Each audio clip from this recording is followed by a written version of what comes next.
पतिं सुरगुरुं वन्दे जगत्कारणं वन्दे पन्नगभूषणं मृगधरं वन्दे पशूनां पतिं वन्दे सूर्यशोभितं वन्दे मुकुन्दप्रियं वन्दे भक्तजनाश्रयं च वरदं वन्दे शिवं शङ्करप्रियं मृत्युञ्जयाय रुद्राय नीलकण्ठाय शम्भवे अमृतेशाय शर्वाय महादेवाय ते नमः।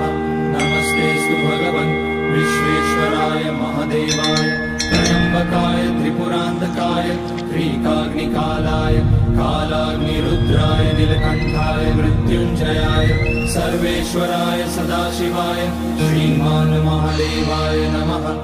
ॐ नमः शम्भवाय च मयोपवाय च नमः शङ्कराय च मयस्कराय च नमः शिवाय च शिवतराय च।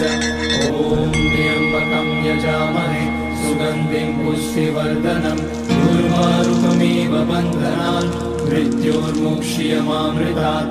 नागेन्द्रहाराय त्रिलोचनाय भस्माकराय महेश्वराय चन्द्रार्कवैश्वानरलोचनाय तस्मैवकाराय नमः शिवाय यज्ञस्वरूपाय जटाधराय पिनाकहस्ताय सनातनाय दिव्याय देवाय दिगम्बराय तस्मैकाराय नमः शिवाय।